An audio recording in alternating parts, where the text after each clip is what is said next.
I want to make a few loosely related comments about the episode in Parshat Vayera about the destruction of Sodom, the city where Lot, the nephew of Avram, settles, and which is ultimately overturned or destroyed by a rain of fire. And in some way, that's connected with these two visitors who go to the house of Lot and then bring Lot and his two daughters out of the city before it's destroyed. There are various aspects that one can get into here, and I'm not sure one has to knit them all together.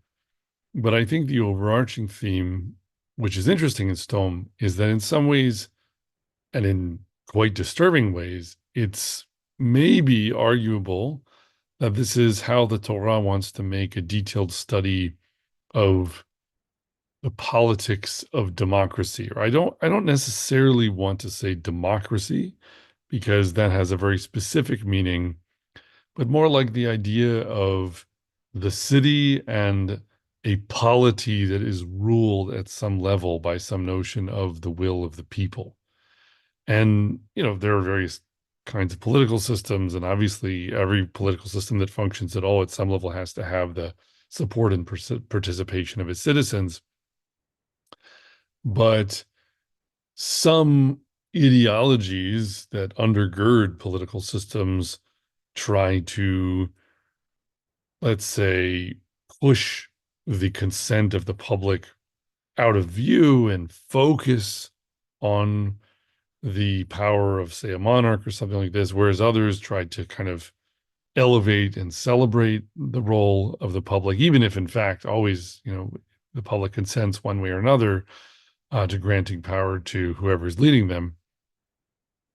But I think in Stone in particular, there are a lot of textual elements that make us think about this aspect of the sort of the collective will of the group, and that then gives us a lot of cautionary observations to make because obviously we don't associate Stone with good behavior, right? There's a lot of excoriations of Stone in the Torah and in Tanakh in general. It's this archetypal wicked city that has to be destroyed because of how far gone it is. And so we certainly wouldn't like to think that is somehow a general statement about, I don't know, democracies or about polities that might resemble modern states. But there's some lessons that we have to take seriously that seem to be connected with these themes. So first of all, just with Stone, why is Stone, why should it be considered a polity that emphasizes the will of the people or the collective? So there's various things, earlier on in Parshat Lech Lecha, when there's this first war that involves Stone and the people are taken captive, and then Avram saves them. The king of Stone makes this offer to Avram where he says, "Look, you can take all the property that you recovered by defeating Kedor Laomer and the other kings in his coalition. So you take the property and I'll take the people." Like the king of Stone doesn't so much care about the spoils or the recovery of the property of Stone. He just wants the people. So the king, it's obviously not a modern democracy. There's a king, but the king's interest is in his people, and that has a particular kind of connotation to it. So that's maybe the first 10. It's also true is that when they do this sort of deal and kiddush or whatever after Avram saves everyone, they meet in a place called Emek Shaveh, which has this notion of, in modern Hebrew, Shaveh means equal. It's about some kind of sense of equality, perhaps equality among citizens, but that's, maybe a weak point. But, the strongest thing is that when we actually get to the detailed discussion of what happens in Stone, when we are in Parshat Vayera, and these malachim or these messengers or these angels, depending on how you want to look at it, have gone down to Stone and have been received as guests in the home of Lot, then it says, Terem yishkavu ve'anshe ha'ir anshe Stom nasabu al habayit minar ve'ad zaken kol ha'am mikatse. But before they lay down, the men of the city, the men of Sodom, surrounded the house, both old and young, all the people from every corner. So there's this repetitious focus on it's everyone. Somehow what's happening involves the participation of the entire city or the consent of the entire city, right? I mean, na'ar we'ad zaken, so from young to old, and also it then goes on almost redundantly, kol ha'am could say, all the people from every quarter. So I think that you start to get the sense maybe that Stone is this negative extreme. It's not just that it's, I don't know, you want to call it a democracy or whatever. Um, I mean, it so happens that Stone is an anagram of the sounds you would need to use to say demos, which is, the word in democracy that comes from Greek that means the people. And when we're talking about that concept, especially in the concept of the world and the generation that the Torah was given to, then it's not unrealistic to think that in some sense the Greek pole in the sort of tensions between ideologies in the ancient Mediterranean maybe represented that idea, but that is obviously very tenuous.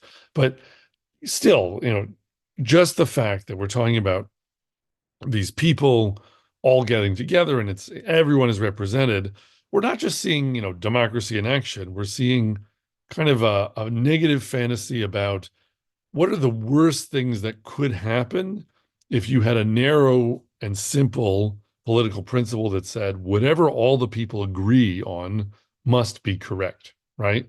I think that may be the theory of the case that's sort of interesting, because there are lots of things that are very useful about democracy. It gets you, in some ways, stability, it gets you prosperity, it gets you a significant reduction in violence, usually amongst citizens, et cetera, because people feel like they're participating in a system where their voice can be heard, et cetera, right? There are all these kind of theoretical advantages, and then practically, there are a lot of examples where you can observe how this has worked. But you can ask the theoretical question, well, what if in some democracy, 80%, 90%, 99% of people all decided that they agreed on something that was just terrible and wrong, right? So then the result of the aggregation of all that power would be, practically speaking, it's right. It's not actually right. It's not right in the eyes of God, but it's right according to the people. And in that system, that starts to be, in terms of how people think, all that matters. And so it seems like in the case of Stone that we're exploring, what are the worst aspects of what might happen if we get to a situation where a society thinks that if a majority of the people, a super majority of the people, if all the people agree on something, then in a sense it can't be wrong. It must be what they do. And then there are different ways you can sort of turn the kaleidoscope and see different aspects. So what is it that then happens?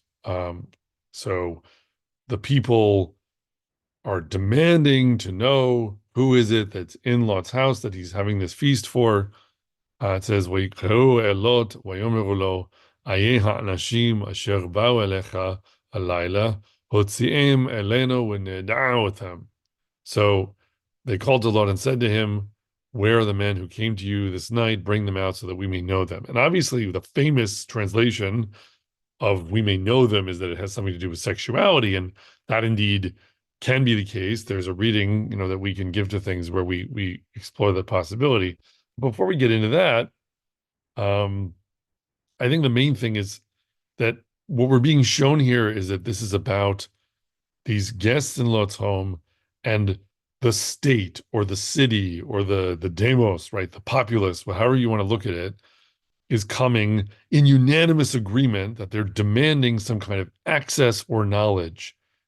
And now, there are different variations we could make on what the focus of that is, what it really means. And I think we could explore briefly at least three such possibilities. The one, it has to do with, let's say, like we said, the famous one, that it's about how sexuality works in a society that operates this way. Another is that it might be economic, that we're talking kind of about socialism here, or communism, and not exactly the way that it was in the 20th century, but the attraction of that way of living and that idea, and I can comment on that briefly. And then maybe there's also a kind of a security aspect, a border control aspect, um, a the state wants to secure itself by knowing everything kind of aspect of things. So those are the three possibilities that we could consider. Um, and so to start in turn, first I don't know if it's the easiest one or the most obvious one, but it's really the most famous one, talking about things in terms of sexuality. So if nidauta means that the mob is actually demanding sexual access to Lot's guest because they are so depraved and deranged and immoral and everything. And then, what happens next is Lot pleads with them and he tries to offer them his daughters instead of the guest, which is just a very strange thing to do in the sense that if Lot's ultimate objection to what the mob is demanding is based in some kind of moral reservation about what they're asking to do, then why would it be more acceptable for him to push his daughters out the door, right? And say, take them instead. Well, will that satisfy you? Like, why are these guests so precious to him that he would protect them by sacrificing other people that presumably are more beloved to him, or, more precious to him in some way? And I think that one way that we can explain this is to say that we're not necessarily talking about a situation. Well, we're not talking about this entirely in terms that fit the details of the particular story and say, how do we understand the motivations of individual characters?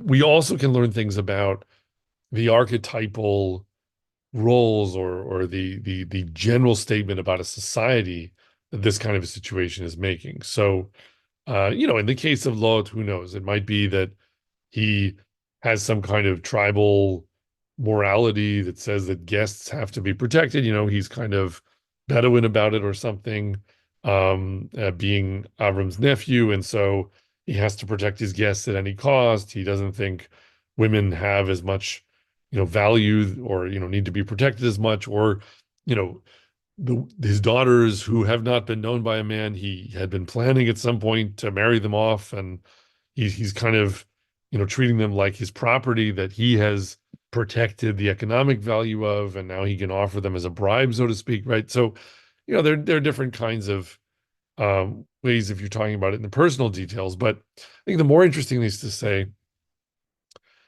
what the what the mob's behavior is really demonstrating is that if you have a society that is not bound or constrained by anything other than what you can get a majority of people to vote on, right? That there's no other anchor point where people have to look at a standard outside themselves and say, I can go this far, but no further. Then in the long term, the proper functioning of what you might call democracy can lead to wickedness, particularly when it's drawn in that direction by the tendencies of people as sexual beings, as animals, right? That there are a lot of things that people may ultimately be attracted to doing uh, that they shouldn't do, or that they shouldn't want to do, and that they're normally held in check by things like the Torah, like a system of ethical laws that is meant to restrain them. That if we talk in conceptual terms, right, it comes from God, which means it's not something we all got together and voted on and decided that we all agree we want to do, that it's talked about as though it comes from outside of that kind of a process. And when you remove that from the equation, and instead you say, this is Sodom, and that means whatever 99% of the people want, that's what goes. You can get that mob to decide that it wants to have no constraints on its satisfaction of its sexual desires. And in such a society, I think another thing the text is showing us is that the most vulnerable victims of that way of operating are going to be the daughters, right? Lot's daughters, what they are representing here, is women who are potentially kind of currency or potentially a a desirable object in such a society, and that the transaction to which this debased society sinks is one where it's people with power handing women around as chattel, and treating their possible sexual desirability as a kind of a currency, or as a kind of a bribe, or as a kind of um, trinket. And that's something that we see confirmed roundly in the two other sources in Tanakh that are clearly most connected with this passage about Sodom. Uh, First, when we see in Sefer Yehoshua in the book of Joshua, the Zonah, the prostitute Rahav, who lives in the wall in Yericho, and she receives these two Israelite spies and hides them in her roof and everything. And in that situation, there are a lot of parallels. One of them is clearly, the society or the king, so to speak, coming to the door and demanding, where the spies are. And we can return to that when talking about the security aspect. Um, and there are two of them, like there are two men here, and they also are coming to destroy the city in that case. Although they don't talk about themselves as angels, right? They're spies for the Israelite army, but it's this effectively the same thing. We're coming to destroy the city. God's going to destroy the city, and in that case, she's a zonah, she's a prostitute. So there's a focus on her ability to transact in a sexual sense. And then we go over to Sefer Shmuel and Pilegesh Begiva, right, where there's this concubine of a man in the town of Giva who is being kept as a guest. These two guests, one now a man and one a woman, who are guests overnight in Giva, and then a mob shows up, and the woman is pushed out the door, and they rape her and kill her. And so there's a lot of more overt sexuality in those examples, but many parallels narratively and in other details that show us that Tanakh, in a sense, is commenting on this passage in the Torah. So we are, very much on the money in identifying the aspect here that has to do with the vulnerability of women, the exploitability of women.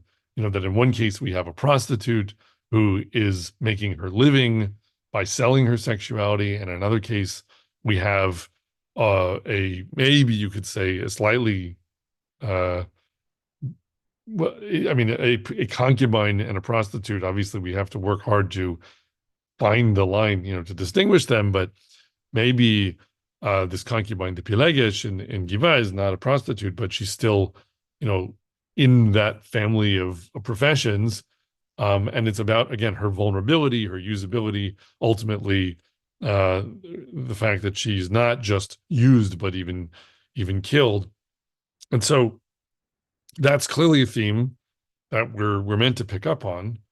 And I don't know that, we have to go deeper now on that point than just to say that the text is warning us and saying, look, if you let everyone just get up and raise their hand and vote about what kind of society they want with respect to human sexuality, don't think that you're going to get an outcome that ultimately looks good and decent and fair just because you got everyone to agree on it. It might be that even not just a majority of men, but even a majority of people will vote in favor of something that could ultimately lead to a situation where the bottom line is women are physically more vulnerable, and also in a variety of other respects, very liable to become targets to predation in a sexual sense in a society that uh, is allowed to decide how it feels about how it wants to handle that issue. And that's even true to an extent where it clouds the issue of consent, right? Obviously, actual rape is one kind of issue, and creating conditions where women are more likely to experience that, right? But it's also about creating conditions in which that line is horribly blurred, right? Where there are a lot of situations that women maybe get encouraged to be in where they maybe think that they're doing something that they, in some ways, are inclined to consent to, but then, that actually exposes them to these gray area situations where they're more likely to be pressed and coerced and taken advantage of, right? And that the point is, if you just have everyone stand up and vote together, and you're not anchored somehow by some value system that goes way back and doesn't change every week by, plebiscite or whatever, and anchors people in place, with respect to this kind of morality, then you you you can end up having it be the case that the result of the will of the people is, let's create a situation in which women are more likely to be highly vulnerable to the sexual predations of the mob, either explicitly against their consent or in this kind of gray area of, a power dynamic, in which they can find themselves suddenly not protected in the way that they need to be or would want, even if initially, they're in a situation that they thought they were participating in willingly. So that's a first point. I don't think we have to work hard to look around the present day Western world in order to see that indeed does happen, right? That we start with the idea that we're just trying to decide on what the rules are that we can get everyone to agree on, and we don't have, other constraints that are anchoring us as much as maybe used to be in place, because of traditions that, used to hold sway more so, biblical traditions. And indeed, once you do that, you end up with a much larger percentage of the time that people spend in these gray situations where there's a lot more acceptability of treating women like they are on a spectrum, as far as they're being a kind of a marketable piece of chattel, or sexual capital, or what have you. And that's a complicated discussion because obviously also, there are traditional societies and situations in which, in many respects, one could argue that women get treated worse. Like, it's not to be taken for granted that the it's not to be taken for granted that a situation in which people are trying to somehow reduce the availability of women for these kinds of, choices about how to transact sexually, that obviously, always leads to a situation that's safer or more comfortable, or better for women. And somehow in the narrative here, we're seeing sort of both aspects, because Lot in some ways is dealing with his daughters as though they are chattel, which sounds in some ways very traditional. And, maybe, we associate with more kind of, nomadic desert tribes and, selling women like um pack animals or something, as a stereotype. And on the other hand, there also is this aspect of giving your daughter over to the mob, and having that be something that you can't refuse when the mob demands it. And that has much more of a modern and present day aspect, where it's like, we're going to judge you, as the mob says to Lot, unfavorably if and we often think that means it's because he's withholding his guests from the mob, but maybe it's also because he's admitting that he has already had some daughters that he's been withholding from the mob.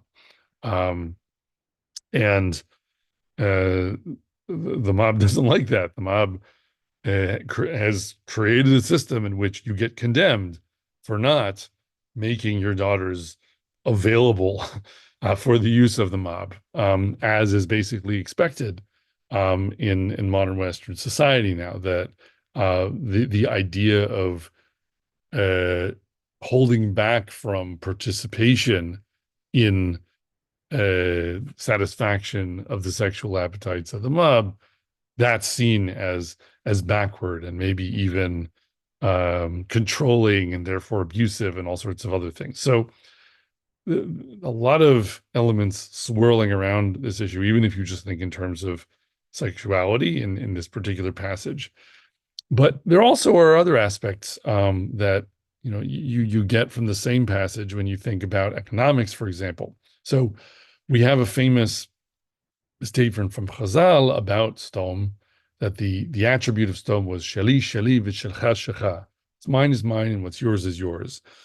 And that, you have to work to draw out of the text a little bit if you're going from the Torah. But we do notice, for example, that Lot is attracted to Sodom initially because it's kula mashke, kegan Hashem ke'eretz Mitzrayim, that it's well watered like Eden or like Egypt. And so his attraction is the kind of economic stability of, there's always food there.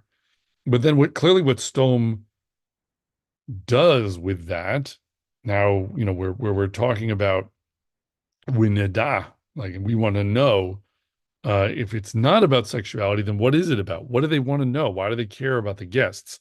So one of the things they might care about with the guests is the fact that Lot is hosting them and feeding them, right?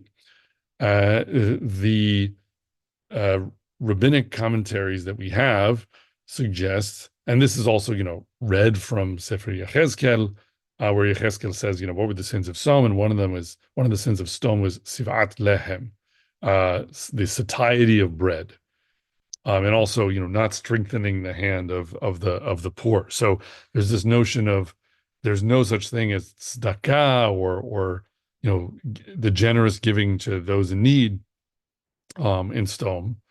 And when we connect that to this idea of the mob showing up at the door, it doesn't just sound like it's a bunch of individualists who are very separately stingy. It sounds like a system that is in place to enforce a lack of freedom for individuals to be generous, right? Which doesn't actually sound like some kind of libertarian paradise or, hell, depending on how you want to look at it. It sounds more like a communist system in a sense, where there's no private property. Lot doesn't have a right to give his bread to guests, right? The state or the city or the people, so to speak, show up at his door and say, what's going on in there, right? And there's a midrash about Lot's wife, for example, that she turns to a pillar of salt ultimately, and that's explained in the midrashes. Well, that's because in order to inform the secret police, so to speak, when the guests arrived, she went to borrow some salt for the meal from a neighbor, which of course would alert the system that something out of the ordinary is going on, and then they could all show up and say, what are you doing? And demand access, demand knowledge, because the point is, you can't just decide to throw a feast and host some guests. That bread belongs to everyone here, and therefore everyone refuses to share it with anyone else that you're trying to add to the system. So it's kind of a zero-sum communistic approach to the bounty of Sodom that says this is a place where we don't allow generosity to strangers, and we even punish that generosity to strangers, because although this is a bountiful place, we're a collection of people who are all principally concerned with making sure that enough of that bounty goes to those who are part of the compact. Sheli, sheli, v'shelcha, shelcha. And so you end up actually with this very cruel and sinful and wicked communistic version of sharing, where it's not about generosity, it's about making sure that everyone gets his own share, and no one outside the system can be, brought in to reduce the share that anyone else has. So I think that, and that also goes back to fitting with the idea that when Avram meets the king of Sodom, it's in Emek Shaveh, this valley of equality. There are various other hints that maybe that's also hiding in the background as well, right? That Sodom is a place where, because it is so much about the the people as a whole and what they would vote for, you can also get people as a whole to vote for ultimately wicked, supposedly egalitarian systems that sort of cause everyone to have an equal share in misery instead of an unequal share in outcome that comes from having equal opportunity, right? And so that as well is something that I think we can see in the behavior of the people of Stone, that they're showing up, banging on the door, and demanding to know what's going on simply because Lot has chosen to host guests. He's chosen to share his bread with them, and that is stealing from the state, so to speak. And it doesn't even have to be that we read this heavily into modern 20th century history and say, oh, it's like communism. It's more that whenever you create a political compact that somehow says we're going to represent the interests of the people as a whole through the choices of this system or this monarch or whatever else it is that you're doing, once you collectivize the notion of interest, you start to create a spectrum of ways of operating that, one of the directions that you can slide in is people want more knowledge and more control because they're trying to regulate things so that no one gets too much. And that ultimately leads not just to, let's say, economic distortions you might not want. It ultimately leads to a fundamentally cruel and wicked attitude that develops amongst all the different citizens. And, that you certainly saw in the example of communist societies of the 20th century, where once the state becomes too powerful in its role in regulating economic behavior and saying, you don't have a right to take this and give it to this other person because it's not really your property, it belongs to everyone, that people essentially, they become accustomed to everyone being a criminal and everyone having to hide his own self-interest while still here and there acting in self-interest, but doing so in a way that is more like theft or more like pushing someone else under the bus because those are the only ways of getting ahead in such a system. And that cultivates a really poisonous attitude between people, and doesn't produce a society with a positively reinforcing social fabric, but instead pits one person against another, ironically, because it's supposed to be about unity and equality, but instead it creates a kind of um, default enmity and hostility between parties because they have so much to lose every time someone else gains. So that's another possibility with Stone. And then the last aspect that we can talk about is the security aspect, right? Which is, um, I think, certainly something that's interesting in the present era because of all the improving or more and more powerful technologies we have for surveillance and for the gathering and processing of data and information. The stories you hear about communist China in the present day, the level of surveillance by the state, and how that feeds into the regulation of behavior, uh, and all that can be achieved now with smart devices, with big data, with everything else that you can do to try to track people, right? We know what that all means in our era, what it adds up to. But it's interesting to think of that as being an old thing because we think of it now as being kind of a result of new technologies that we have. that we didn't used to have, so it couldn't possibly be relevant. But just to think about, something very basic that you didn't really need high technology in order to have. Think about the idea of crossing a border, right? We just take for granted now, as has been the case for, over 100 years at this point, um, that when you travel from one place to another, you're supposed to have papers, right? In modern states, you're supposed to present your papers and say, look, I'm a citizen of this country. I need to get a stamp saying I have permission to cross some border to go from one place to another. And that's seen as necessary to ensure the security of the modern state. And, that's obviously a huge point of discussion in the United States right now because of the lack of security on the southern border and the possibility that people can just cross into another country. But you have to remember that going far enough back, it didn't used to be the case in the same way, at least, that countries or empires or whatever were secured by intense and in-depth surveillance and by tight border control, where it's very difficult actually to pass from one place to another unless you register in certain ways. Obviously, the infrastructure for doing that back then was much less, and there were fewer people. There were big, wide open spaces. You could cross from place to place in all sorts of ways. But what there was a lot more of, no doubt, is local kind of keeping an eye on things, right? That if you come to a place and you walk into town, you're obviously foreign. Everyone's immediately going to know, and everyone's immediately going to keep an eye on that. And so there is a version of that that maybe we're seeing an instance of here, right? Where some strangers come to Sodom and the people show up at the door and say, who's in there? We need to know who it is. And then Lot, refuses to let them in and closes the door. And there's an interesting thing that then happens, right? It says, "Vayishlehu ha'anashim et yadam, vayaviu et Lot aleihem habaytha, ve'et hadelet sagaru, ve'et ha'anashim asher פתח הבית היכו בסנוורים מקטון ועד גדול וידעו למצוא הפתח."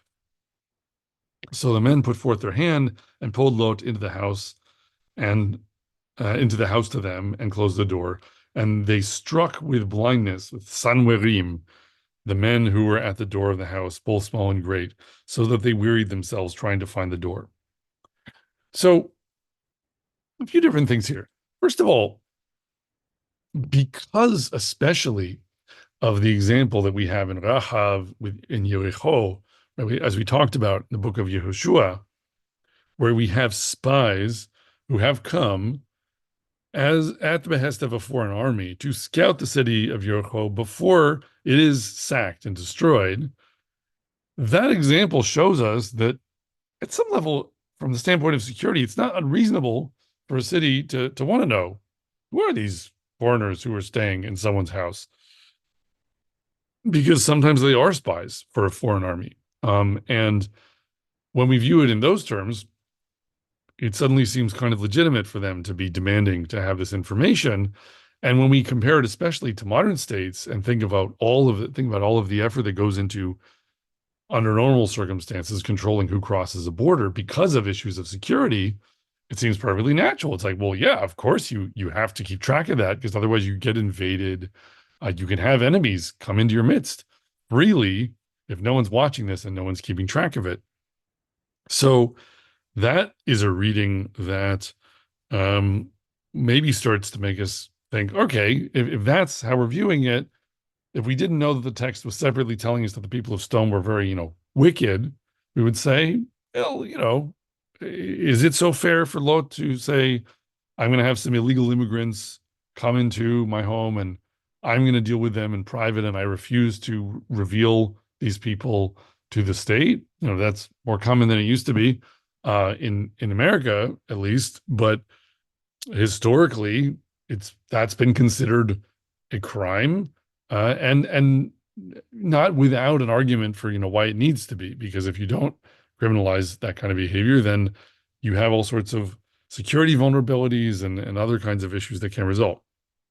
So, um, the question is, what is the text doing with this discussion now? If it is about safety and security, which I think we can say there's definitely an aspect recognized in Tanakh because of this example in Yehoshua, then what is it showing us? And I think one of the interesting things there is that this moment where the mob ultimately fails to find the door, right? That Lot closes the door, or the Malachim close the door after him when they bring him inside. And there's a mob outside.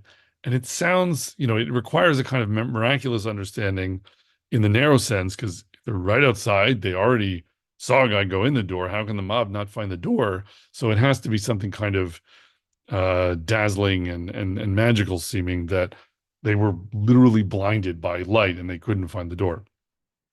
But I think, interestingly, in the present era, we can recognize another aspect of this, which is that even when the people or the state or the system tries as hard as it can to keep track of uh, everything that's going on in order to secure itself, right? Like let's guard a border by having, for example, $1 billion high-tech fence like we had on the border with Gaza before October 7th. And we'll have so much information that we'll just be able to keep track of what's going there all the time, and that we can secure ourselves that way. And the question is, does that really work, or can it work totally? And part of what we are maybe getting a little glimpse of is that when you try to put a system in place that doesn't rely on the judgment of individuals, but instead tries to rely on some kind of representatives of the collective to keep track of this aspect of security, then that ultimately is not going to work, right? There are sanwirim. It's kind of a funny coincidence, or you could read more into it, that Sanwer and Sinwar sound so similar, because obviously it was Yahya Sinwar who was the mastermind of the breach of our highly expensive surveillance system and fence on October 7th that led to the start of the invasion. So there's a clear instance where a state, representing the collective, invested a huge amount in just keeping track of everything that was going on, and that was supposed to make it secure, and that didn't work. And more generally, you can understand why that's the case, because I think the point with the sanwarim, with the dazzling blindness, is that no matter what kind of system you create, because it is a system, even if it tries to be a system with, many digital eyes that are everywhere and they're using AI to fit all the data together, there will be systematic ways in which it is blind or blindable, right? That there are failure modes to complex systems that mean to represent the body politic and its interests in some aggregated way, right? There's no way around the fact that you can't actually, simply by aggregating the power of many individuals, create something that is all-seeing like Hashem. It will be a system that is limited and finite, and also, because it's probably going to be complex, it's also going to be blind in ways you don't even necessarily appreciate, right? That there are ways of going off the grid, so to speak, that make it so that systems that are keeping track of most of what's going on simply don't collect data on some of what's going on, because that aspect is sort of dark matter. It's not producing the detectable evidence that the system assumes it should be producing. And so the Torah here, I think, in quite an interesting way, is giving this sort of prefiguration that it's almost easier to relate to in the modern period, where there's all these technological reasons that you can have this kind of systematic blindness, but it's really an older phenomenon where you say, look, if you're the city, if you're the state, whatever, and you say the way we're going to secure ourselves is through having a system that aggregates and represents the interest of the people be responsible for checking what's going on and deciding what's safe and what isn't, that ultimately is going to leave you blind in certain ways. You're going to ultimately not even be able to find the door where the threat is hiding. And you see that again going back and forth between Yoshua and this example with Sodom, because in the case of Rachav with her spies, Rachav, the individual, didn't want to help the system. And if you have an individual inside your system that doesn't want to help the system, then it's much easier to produce that kind of blindness. And so Rachav is able to hide the spies, even though in principle, people know to be looking for them. And here also, here it's a little different. So Lod is not succeeding in hiding the Malachim. The Malachim seem to sort of more know what they're doing, but you have the same kind of effect, right? Where what would have actually worked is if Lod, the individual, had these guests in his home and his judgment was these people are not safe. And because my judgment is that they're not safe, now they don't have refuge, and the people will find them and the people will deal with them.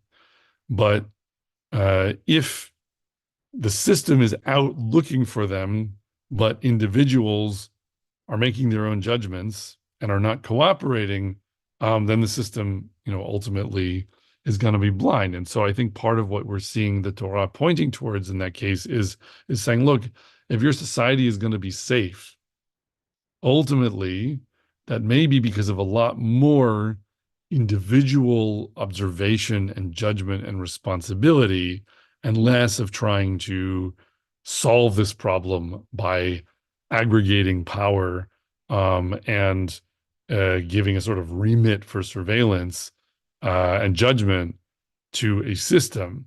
So if you really want a robustly safe community, then people should be moral, people should be educated to be wise and to make decent judgments and to have the means to defend themselves and to have the means to defend their city. And then if these visitors come and they're nice and there's nothing to worry about, then that individual can invite them into his home and serve them bread and there's no problem. And if instead they're spies, then if they're ultimately going to be caught, it's going to be because the individuals that see them are going to make their judgments, and that's going to add up to the right result. It's not going to be because as much that some kind of official system to which the people kind of outsource the judgment and the authority and the power made the judgment itself. So, there's maybe an element of in favor of a kind of a libertarian attitude about how to guarantee security, where, if we're talking about contemporary issues and looking at this, like say at the US border, it's funny how a lot of these different things swirl together because one of the reasons people might want to cross the border, into the US is because there's a lot of social services that are available to people in the US, even if they aren't citizens. And so that's the kind of economic aspect of whether, one can have a share of the wealth of the society if one walks in.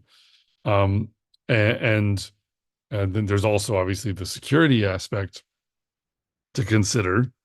But I think that, when looking at that example in the present day, you clearly, once it's the case that individuals don't have a lot of autonomy to make their own judgments about how to handle issues of security, right? Like if individuals are not supposed to be having a lot of leeway to band together and form loose militias and on a small scale kind of police their neighborhoods and do what they think is necessary there, right? Like if we're not in that kind of libertarian extreme, and instead we're saying, no, you should let the system handle that aspect, then it of course becomes necessary to also have the system handle the aspect of who gets to come and who gets to go.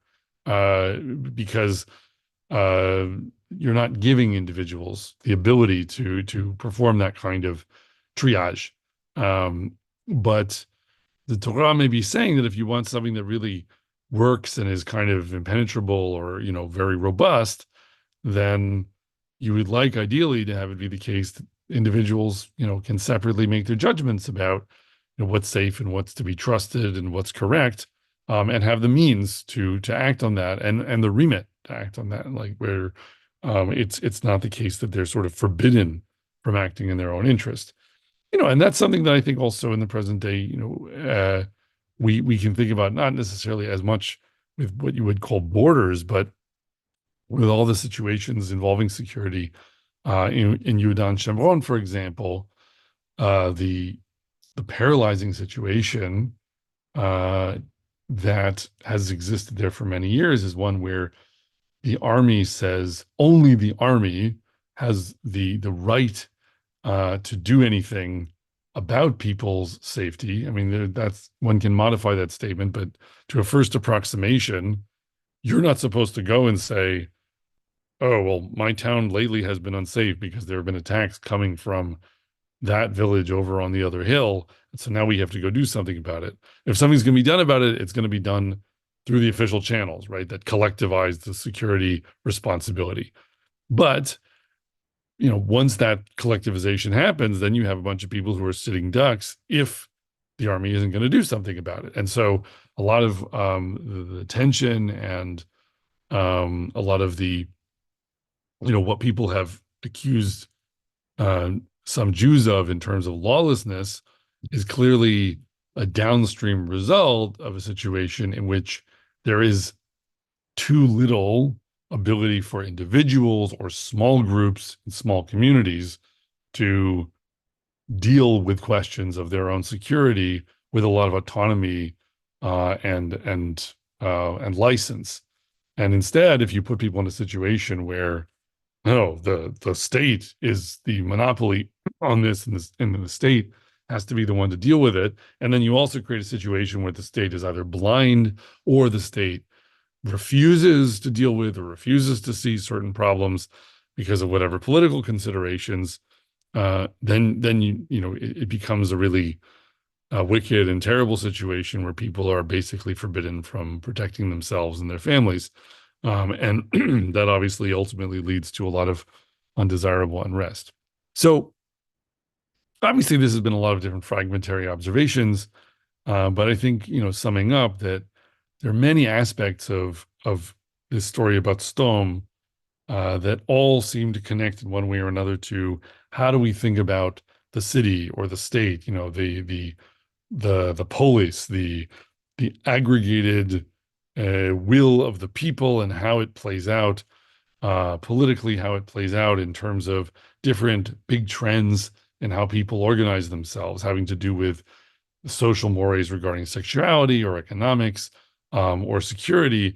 And the Torah is, I don't think, making simple statements about any of this because all of those issues are very complicated ones, but it's pointing towards extremes that clearly lead in the wrong direction, right? That the extreme in which the mob gets to decide what sexual morality is today, that leads to a very ugly place. And also, when the mob gets to decide to abolish private property or control economic behavior with arbitrary restrictiveness, that also can lead to a place where, this is Sodom, this is a terrible society. Hashem doesn't want it to exist on earth anymore.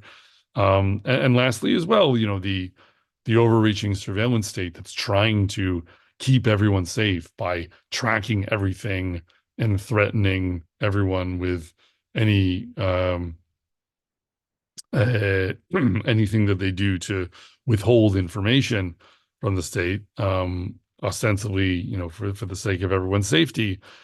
That's not even going to really work. What's going to work a lot better and get a more effective result for making people safe, and ultimately, therefore, maybe make it less likely, so to speak, that the society is ultimately destroyed by HaKadosh Baruch Hu, is one where there's a lot more allowing people to make individual decisions that are anchored in a morality that comes to them from Hashem instead of from the will of the demos around them.